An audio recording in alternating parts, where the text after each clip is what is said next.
Auditioning at a young age, I was always like, what are these movies about? Like, my high school experience wasn't like this at all. And then Donnie Darko came up, and I was like, oh, this feels like my high school experience.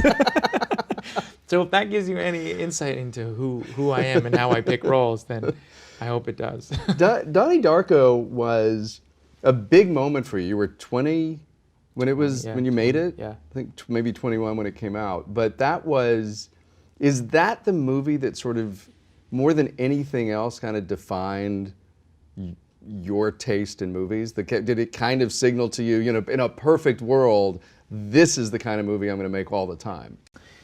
It's odd. It's funny you say that. Like that and this movie October Sky. It's like Right. these two. I was super young when I made October Sky. I was 16 years old, and then also Donnie Darko. It's sort of those are different sides of me, you know. Because October Sky, very optimistic. Yeah, I believe in hope. I believe in love.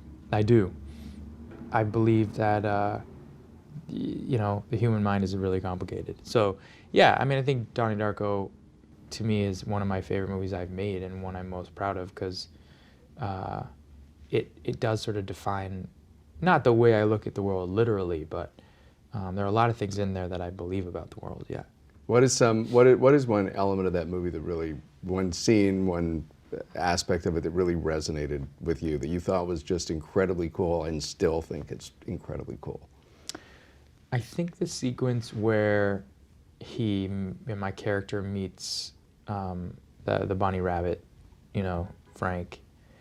That cute little That bunny sweet, rabbit. sweet bunny rabbit. Yeah.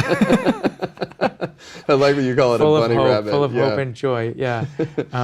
When I meet him, I think that scene, I just remember when we first shot it, like on a golf course and stuff.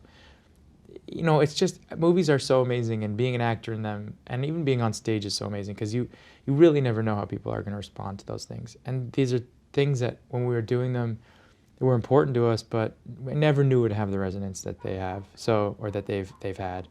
And so that scene in particular, and also I remember as an actor making a choice in that scene as to how I talked to the rabbit. You know, that wasn't really scripted, and it was the beginning where I said, "Oh, I'm just going to throw this to see if it sticks," you know. Yeah. And all of a sudden, I sort of started looking at the rabbit, my sort of chin down, looking at him in a particular way. I think because of the angle of where the camera was in the close-up, and then eventually became, you know, a choice that my character made every time he saw the rabbit, sort of how he started to talk to him.